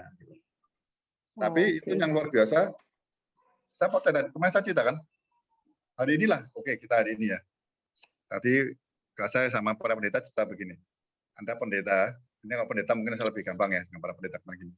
Anda juga harus orang tua tahu lah. Kalau saya tanya, siapa mau masuk surga? Semua mungkin mau. Tapi apakah Anda itu niat dan lari sampai surga? Kayak Paulus, aku ngejar gitu loh. Kalau Anda sebagai orang tua, leader, pemimpin, hamba Tuhan, tidak punya seperti itu, jemaat, anak buah kita, keluarga kita ya santai. Ngomong-ngomong surga-surga, tapi kok hidupnya santai. Nggak kelihatan betul. Jadi yang under di bawah kita, entah keluarga kita, anak-anak kita, atau anak buah kita, atau jemaat kita, nggak mungkin mengejar berlari terus semangat ya bergaul dengan Tuhan terus. Karena hidup kita santai. Apalagi kita dosa-dosa kecil, ya santai-santai. Kita korbannya mungkin korban besar ya. Tuhan mau datang. Loh, tapi orang lihat loh. Tuhan mau datang, hidupmu kok persiapannya santai. Gitu. Nggak mungkin itu loh. Nah, saya itu baru lihat hidup saya seperti itu. Ada Tabita, ikut saya mungkin 10 tahun ada Tabita ini. Ya, yang mungkin Sisil pernah tahu juga, Pak Yusak tahu, Pak Yusak ya. Itu kan ada satu orang yang ikut saya sejak di Kelapa Gading sampai di Lampung dia ikut. Saya sering nanya dia, gimana hidupmu, masih gairah terus dengan Tuhan enggak? Saya sering ngajak dia tuh mau datang ya. Tapi dia lihat saya nonton TV, makan tidur, nunggu di Rabuto ya. Saya santai-santai, enggak ngapa-ngapain. Ini dia bilang Pak Ondarka ini yang ngomong tok nih. Kalau mau segera datang kok dia hidupnya kok santai-santai, ke mall, jalan-jalan, makan-makan. Enggak menunjukkan apa-apa, persiapannya enggak ada. Hidup kudus sebenarnya enggak ada gitu. Bahkan pestanya kata Matius 21 ya, 22 kita enggak sempat pakai hidup benar kudus, enggak ada gitu. Orang enggak mungkin tuh, ya semua datang mau diangkat atau hidupnya enggak makin kudus, enggak makin benar. Nah, gitu ya. Nah, Anda yang di sekuler ya, punya anak buah sekantor, punya supir ya, anak-anak serumah kita ya, hati-hati dia lihat. Apakah kita ini pemimpinnya, orang tuanya itu kelihatan lari atau cuma kita ikut sum sana, ikut sum sini ngomong sana, tapi hidup kita orang anak-anak lihat ya biasa. Jadi mau menerjemahkan ke anak itu susah, ke anak buah susah, ke jemaat susah. Ya datang tiap minggu santai, pulang lagi gitu. Tapi kita kelihatan hidup kita berubah, berjaga-jaga sungguh-sungguh gitu ya. Pengendali mungkin hidup benar ya, terus itu. Niatnya betul ya, kita mengatasi semua kelemahan dan dosa-dosa kita, kayak Ibrahim bilang tuh, dibuang semuanya, ya, tanggalkan semuanya itu, kita berlari, orang akan ikut lari pasti.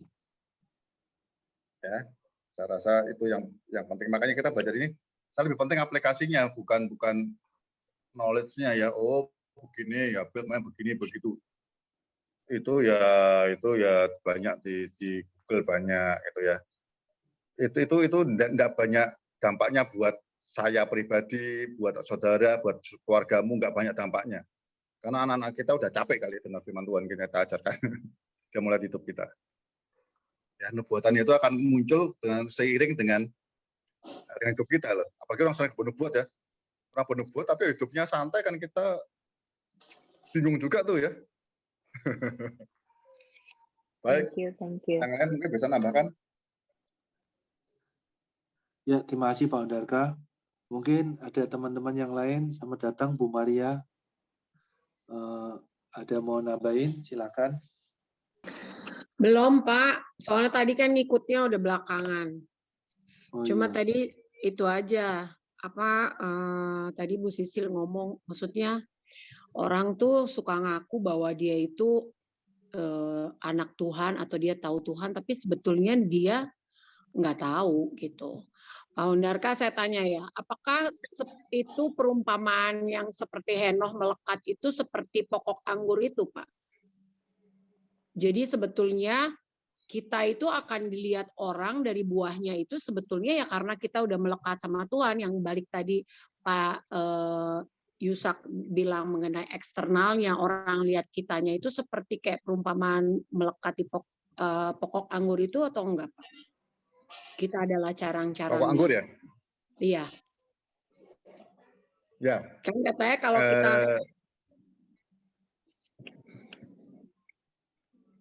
kita carangnya, kita melekat sama pohonnya, pada pokok anggurnya, terus kita berbuah, kan orang lihat buahnya gitu. Apakah itu sama seperti kalau misalnya sekarang orang lihat hidupnya Henoh, dia mungkin enggak lihat Henohnya, tapi dia lihat Henoh ini punya siapa sampai dia bisa seperti itu gitu. Baik. Pada awalnya iya. Yohanes juga bilang begini, Yohanes Pembaptis, hasilkanlah buah yang sesuai dengan pertobatanmu. Ya. Jadi buah pertama itu buah pertobatan. Ya. Dari kita manusia lama apa kita berubah begitu. Yang menarik, yang kedua kalau Anda baca lengkap satu perikop ya, itu berbuah ada level-levelnya. Level pertama, lalu dibersihkan, kata Alkitab. Masuk berbuah level kedua, yang bahasa Inggrisnya jelas ya, fruit, more fruit, kedua levelnya. Lalu sama dibersihkan, dipangkas lagi sampai level ketiga, ayat 8, yang much fruit. Inilah yang memuliakan Tuhan. Jadi gambarannya kalau yang pertama, buah pertama itu mungkin yang senang kita, keluarga kita atau siapa. Oh berubah, teman dekat kita. Ya. Nah banyak orang Kristen, maaf ya, termasuk pendeta, saya cerita para pendeta, itu suka juga di situ. Ya toh, kalau saya pendeta, lihat jemaat saya mulai berbuah, saya udah senang. Tapi buahnya itu terus, lama-lama ya enggak jadi kesaksian apa-apa. Makanya pendeta, hamba Tuhan, gembala harus berani membersihkan jemaat yang begitu. Supaya lebih banyak buahnya. Ya. Nah itu bicara apa? Kedagingan, saya bilang itu. Kedagingan. Ya. Kalau Anda lihat di Galatia 5, 19, 21 itu buah dagingnya banyak sekali itu. Tapi 22, 23, buah orang cuma 9 ditulisnya. Nah, kalau gembalanya tidak mengasihi Yesus, dia nggak berani itu nolongin begitu, bersihkan lagi.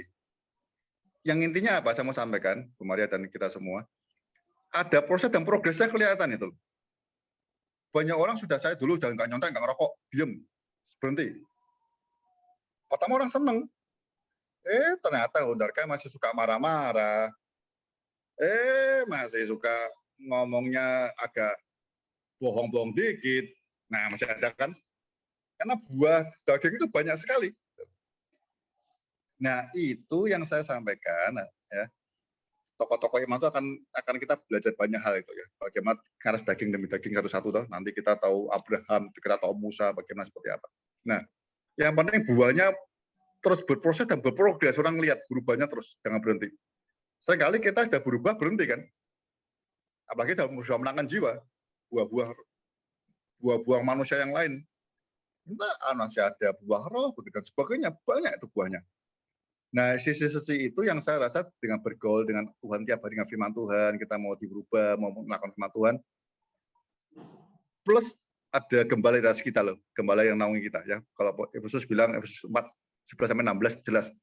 Penatua itu penting. Ya. Penatua itu kan membuat jemaat untuk ngerti kelemahannya dan dibawa terus untuk bertumbuh.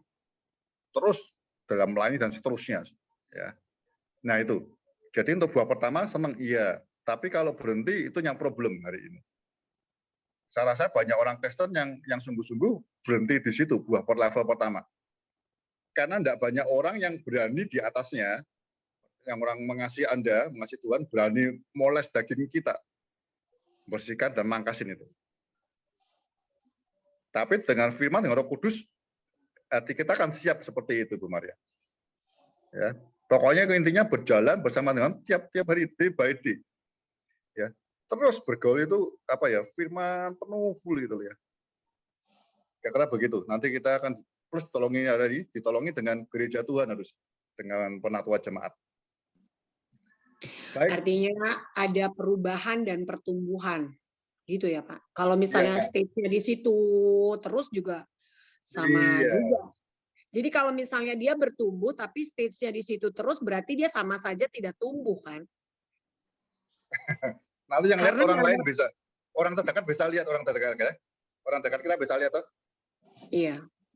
Dan diri kita sendiri juga, beberapa hari yang lalu tuh saya bahas perumpamaan tentang bagaimana kalau misalnya kita sendiri tuh ngerasain sesuatu yang gini, misalnya gini, kalau kita mau kasih sama orang, biasanya tuh kita udah punya, kita beli dulu, misalnya kita punya dulu, terus kita kasih orang. The stage keduanya itu, kita beliin orang dulu deh, tapi gue juga mesti punya gitu. Tapi maybe the next level, udah deh gue nggak usah punya, supaya gue bisa ngasih lebih banyak orang. Kayak gitu nggak sih Pak sebetulnya? Kayak ada progresnya gitu. Dan harusnya yang bisa ngerasain juga diri kita gitu. Kayak sekarang tuh jadi enteng ya doing this gitu. Kayaknya kalau dulu gampang tergoda, sekarang nggak gampang tergoda. Kalau dulu gampang menginginkan sesuatu, sekarang gitu. Iya, dalam segi memberi itu Anda ada progresnya iya. Tapi yang di Galatia 5 kan hendaknya itu kan? Iya. Banyak. Nah, itu satu-satu itu yang buat saya penting karena dikatakan di firman Tuhan itu di Galatia kalau ada seperti ini tidak bisa masuk kerajaan surga. Itu tugasnya selain Roh Kudus yang utama ada gembala yang nolongi kita harusnya begitu. Mengajar. Saya harap tugasnya Pak Yusak berarti Pak Yusak kan penatua tuh. Nah, PA begini tolong begini maksud saya nolonginya saling menolong. Tugasnya Pak Hondarka juga berat kan Pak Hondarka pendeta. Lah ya itu makanya saya bagi-bagi tempat ini yuk saling ingatkan terus maju. Iya sih setuju sih. Masa 49 tahun jadi orang Kristen nggak berubah ya Pak ya. Nah. Thank you Pak. Itu kalau Paulus bilang ya makanya Paulus ya untuk bergaul dengan Tuhan itu ya di Filipi 3 itu gitu. Dia kira-kira waktu itu kalau nggak salah 27-28 tahun dari pertobatannya, dia masih pengen kenal Tuhan terus. Gitu. Iya. Aku kendakilah mengenal Dia, kuasa kebangkitan dan persekutuan dan penderitaannya. Loh, bayangkan. 27 tahun kira-kira masih terus. Tapi aku tuh mau ngejar Tuhan. Belum aku udah ketangkap, tapi aku mau ngejar Tuhan terus. Orang seperti Paulus kan semua orang ikut semua, pasti Paulus kelihatan seperti itu, nggak pernah lelah gitu. Ya, semoga berkati kita semua ya. Thank you Pak. Sama-sama. Ya, Pak Cep mana Pak Cep? Ada dia ikut mendengarkan di sisi yang berbeda. Ya terima kasih Pak Cep, selamat malam Pak ya semuanya. Mungkin ada yang mau nambahin lagi? Sedikit Pak Isa ya. Oh iya Pak Tito, saya silakan Pak. Ya Pak. Saya mungkin mau menanggapi yang tadi Bapak masih berpikir bahwa Henok hidup bergaul dengan Allah itu dari sisi internal sama eksternalnya itu contohnya seperti apa gitu. Jadi ada dua hal ya. Jadi Henok bergaul dengan Allah itu di sisi internal hidup Henok itu dia hidup dengan iman pada Allah, yaitu intinya. Karena iman maka Henok dia terangkat gitu kan. Iman di sini artinya dia menyerahkan seluruh hidup dia kepada Tuhan untuk Tuhan yang mengaturnya. Dan kita ingat di sini bahwa pada saat Henok hidup ini itu ada juga keturunan Kain yang waktu itu dia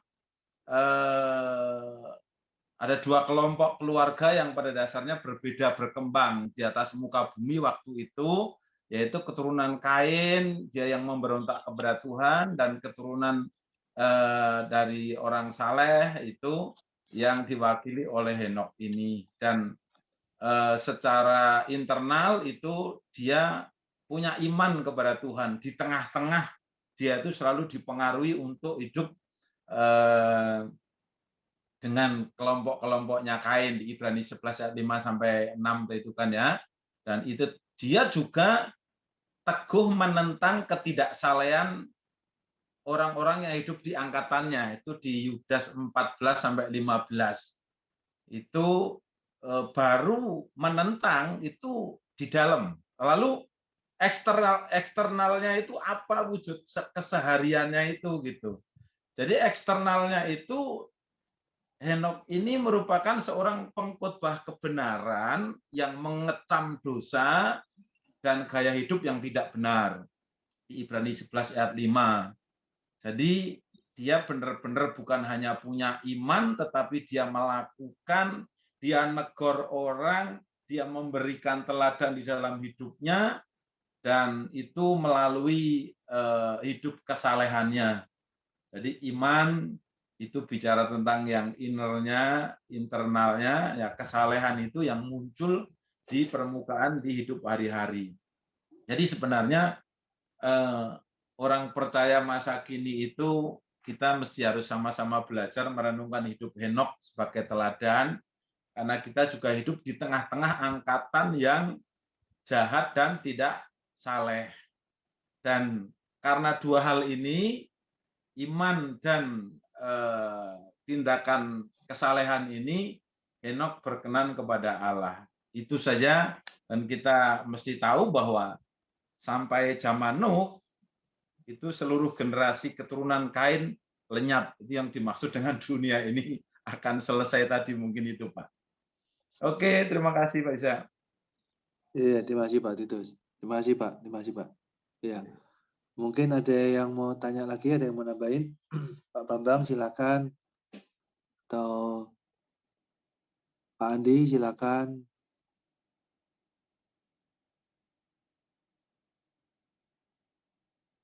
Bu Meti mau nambahin lagi, ada?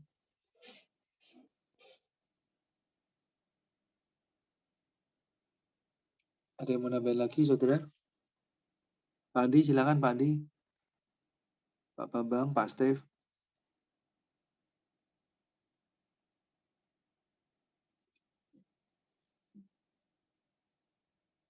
Nggak ada ya? Ada? Silakan. Pak Bambang. Pak Yusak, sebentar. Saya nambahin sedikit. Ini dari tadi soalnya koneksinya tempat saya putus-putus terus suaranya. Oh iya, Pak gitu. Nggak apa. Gini, saya harus setuju bahwa yang tadi Pak Hondarka sampaikan, apa yang kalau kita bergaul erat sama Tuhan, itu pasti harus ada perubahan. Kalau nggak ada perubahan itu bohong namanya. Gitu.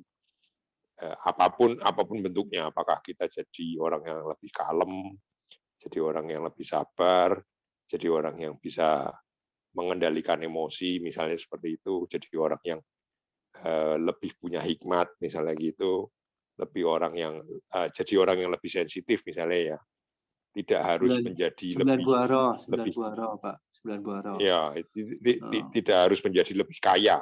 Ya. Secara material atau secara itu tidak harus menjadi kaya, tapi misalnya dia bisa menyampaikan atau bisa memengaruhi lingkungannya, itu berkat gitu loh. Kalau saya melihatnya seperti itu, dan rasanya Henok saking eratnya bergaul sama Tuhan sampai Tuhan aja mau ngangkat dia gitu. Memang nggak banyak di Alkitab kan, nggak banyak perjanjian lama, perjanjian baru itu kan nggak banyak tulisan Henok, makanya di WA group beberapa hari ini kan saya cari referensinya juga nggak ada gitu loh. Sorry Pak Hondarka, saya jauh sampai ke sana nambah pengetahuan, tapi bukan nyari ininya keliru. Nggak apa-apa, Pak. Makanya ya udah itu aja Pak Yusak, terima kasih. Iya. Ya, terima kasih Pak Bambang, terima kasih Pak. Ya. Ya, ada lagi? Silakan. Sebelum kita akhiri, dan nanti malam kita berdoa minta Roh Kudus menjelaskan kita. Ada yang masih belum berkenan? Ada, silakan. Kalau tidak ada, gini, saya coba summary sedikit ya. Jadi kalau kita yang pertama kemarin belajar Abel, itu kita belajar hidup benar, ya, iman yang buat hidup benar, ya. Kalau kita belajar Henok, kita belajar iman yang berkenan, gitu ya. Hidup benar kaitan dengan persembahan, ya. Jadi Anda baca satu-satu gitu loh.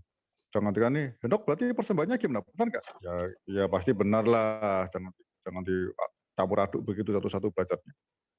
Ya, karena kita ngatasi dosa daging itu satu-satu, gitu ya. Yang Henok ini kita belajar bergaul dengan Tuhan, berjalan bersama dengan Tuhan DPD tiap saat, bahkan bahasanya itu tadi di mana saya lihat di apa itu apanya pakai steadily itu ya. Jadi berjalannya itu kontinuitas itu, stabil terus, tidak pernah sedetik pun lepas gitu ya. Itu karena imannya dia, karena dia dasarnya pada percaya bahwa Tuhan itu ada. Kalau nggak ada, ngapain berjalan sama orang yang nggak ada gitu. Jadi bentuknya apa? Saya percaya bukan seperti Adam dan Hawa yang real ketemu dengan Tuhan. Enggak, ini kan sudah manusia dosanya.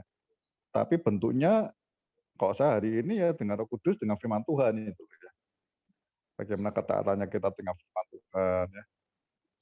Karena kita tahu yang 17 ya, kuduskanlah mereka dan kebenaran ada firman Tuhan, gitu ya, firman mengutuskan kita begitu.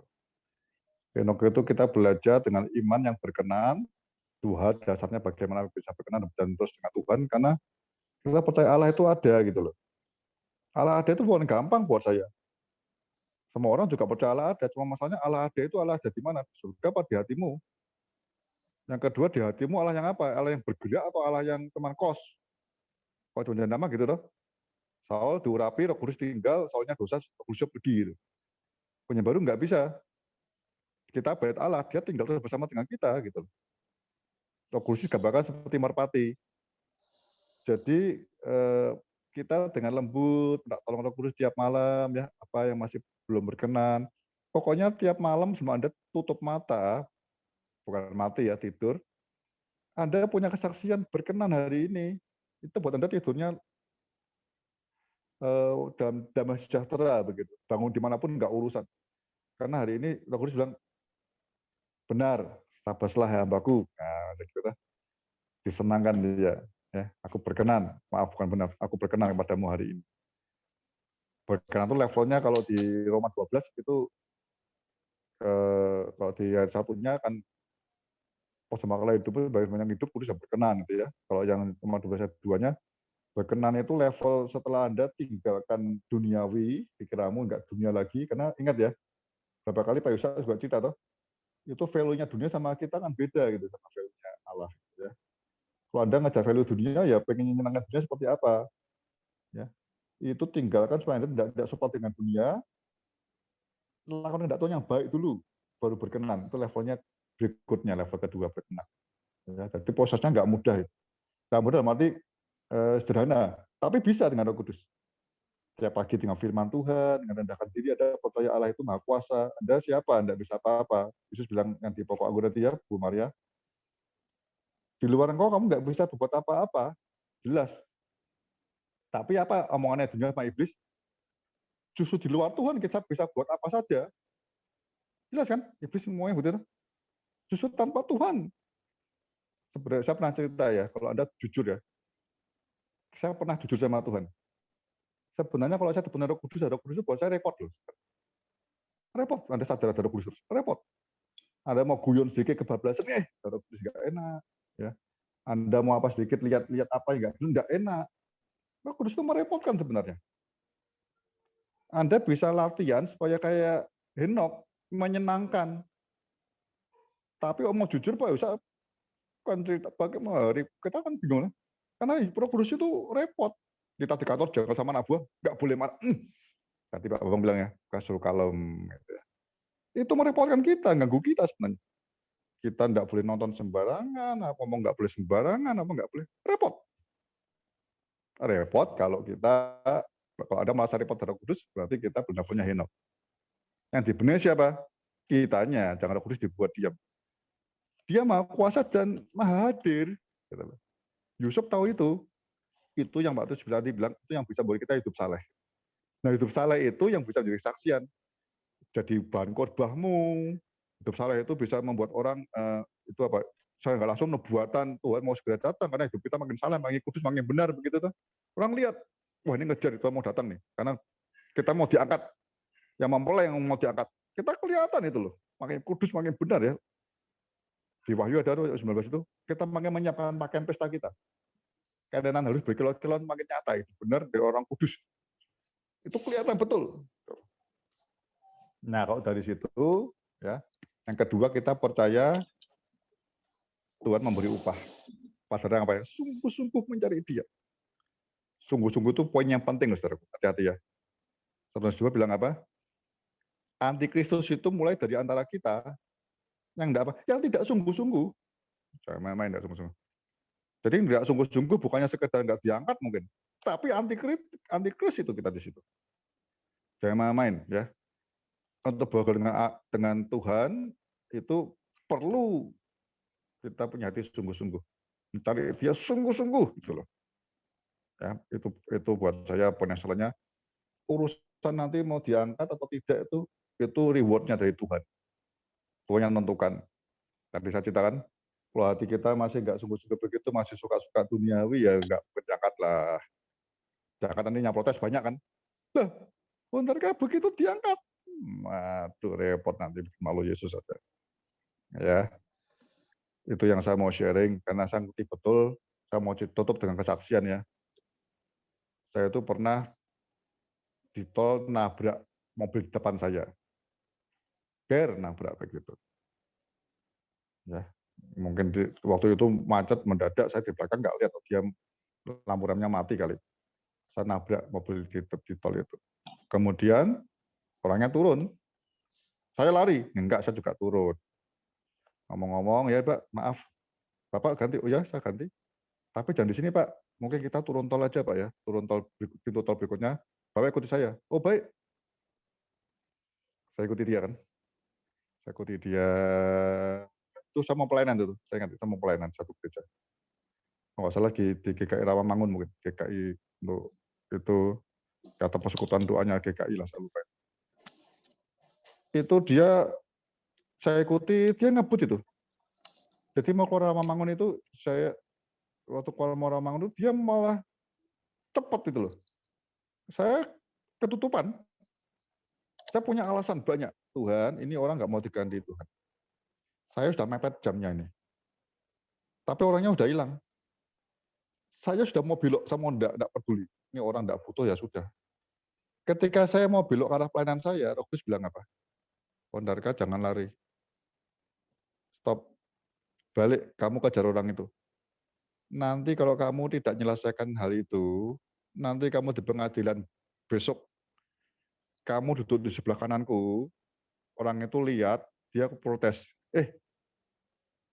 Ingat ya, iblis itu hati-hati. Dia itu orang yang suka gugat iblis itu. Makanya hati-hati. Iblis lihat semua perbuatan kita. Tidak bisa. Tidak ada kata maaf dari iblis. Kalau kita nggak minta ampun. Tuhan bilang apa Roh Kudus ngajar apa? Nanti kamu duduk di sebelahku, nanti Roh Kudus, iblis bisikin orang itu. Itu Hondarka belum bayar utangnya. Tuhan bilang apa? Nanti kamu tak turunin Hondarka. Itu bahwa saya sejak Abiri, betul ingat betul. Jangan main-main. Tuhan ada dan dia itu Allah yang adil. Dia mengadili sesuai dengan perbuatan kita. Itu saya mau belajar, apalagi hari ini kita belajar dengarkan kembali ya. Berkenan. Saya tiap hari mau terus berkenan. Hati-hati saudara. Tidak bisa minta diangkat. Tuhan malu. Yusuf diangkat. Yusuf itu kan lambangnya Kristus itu ya. Atau orang ini ya. Atau orang Kristen harusnya. Sampai dari budak sampai levelnya wakil Potifar, direktur, komisaris, itu tidak ada orang yang komplain. Dia layak memang jadi direktur. Dia kerja nggak pernah telat, nggak pernah pulang duluan, nggak pernah korupsi, nggak pernah makan waktu, nggak pernah diperintah apa saja dia kerja, dan dia kerja sungguh-sungguh menghasilkan banyak berkat untuk tuannya. Diangkat. Itu sama saudara, hati-hati. Ya, itu pesan dari Henok begitu. Henok itu belajarnya hari ini, dia punya kesaksian hidup berkenan. Saya harap nanti seminggu ini saya percaya Roh Kudus akan bawa kita ke pengalaman-pengalaman untuk kita mau tiap hari berkenan di hadapan Tuhan ya. Mulai dengan pagi dengan firman Tuhan, sepanjang hari Bu Sila ingatkan kontak dengan Roh Kudus terus, ada masalah, ada apa, kita minta kekuatan. Malamnya jangan lupa. Beri waktu sekitar 5 menit lah, dan ya, lanjut doa, minta semua, belajar doa diem. Ya. Biar dari ini sahabat kita yang ngomongin kita. Ya, silakan. Nanti apa yang keliru semua cepat minta ampun. Ya. Saya harap kita lakukan mulai malam hari ini, selama seminggu saya percaya akan banyak cerita sharing kita minggu depan. Ya, dan siapkan Nuh ini luar biasa. Yang ketiga, dia hatinya menyelamatkan keluarganya, ya, walaupun kurang ecek-ecek semua. Kita belajar Nuh. Terima kasih, Tuhan berkati. Selamat malam. Ya, terima kasih Pak Ondarka. Ya, terima kasih teman-teman semuanya. Malam hari ini kita udah sampai di penghujung ya, dan kita minggu depan kita akan belajar mengenai Nuh. Ya. Dan tapi sebelum belajar, nanti kita akan kesaksian bagaimana kita sudah bergaul intim dengan Tuhan untuk seperti Henok yang lakukan. Ya. Terima kasih. Dan untuk itu saya minta Ibu Meti pimpin doa. Silakan Bu Meti. Mari teman-teman kita bersatu dalam doa. Bapa di surga, terima kasih Tuhan untuk malam hari ini. Tuhan memakai sahabat kami Pak Hondarka dengan luar biasa mengungkapkan tentang apa yang Tuhan mau katakan melalui pribadi Henok. Kalau dari Habil kami diajar untuk belajar hidup benar terkait dengan persembahan hidup kami. Dari Henok hari ini kami belajar tentang iman yang berkenan, hidup yang berkenan, bergaul dengan Tuhan karena percaya bahwa Tuhan itu ada dan Tuhan akan memberi upah ganjaran mereka yang sungguh-sungguh mencari Dia. Karena itu Tuhan, ajari kami Tuhan, kami mau menerapkan kebenaran ini dalam hidup kami. Ajari kami setiap pagi meminta Roh Kudus untuk memimpin hidup kami di awal hari. Dan ajari juga kami untuk meminta Roh Kudus berbicara tentang keberkenanan Tuhan atas hidup kami di akhir hari. Untuk menyatakan hal-hal yang berkenan dan yang tidak berkenan, dan memberi kami waktu untuk dapat memohon ampun atas hal-hal yang tidak berkenan kepada Tuhan. Tuhan, kami mau belajar melihat dari pribadi Henok, biarlah kami boleh mendapatkan, boleh memiliki hidup yang makin lama, makin berkenan kepada Tuhan. Terima kasih ya Bapak. Pak Hondarka, lebih lagi Tuhan nyatakan juga kehendak-Mu kepada setiap kami untuk dapat sungguh-sungguh, lebih sungguh-sungguh lagi di dalam mencari Tuhan dan berkenan kepada Tuhan. Terima kasih Bapak, kami mau menyerahkan istirahat kami malam hari ini. Nanti kami lanjutkan dengan doa pribadi, mempersilahkan Roh Kudus untuk berbicara kepada kami masing-masing. Di dalam nama Tuhan Yesus Kristus kami berdoa. Amin. Amin, amin. Ya, terima kasih semuanya. Thank you. Terima kasih.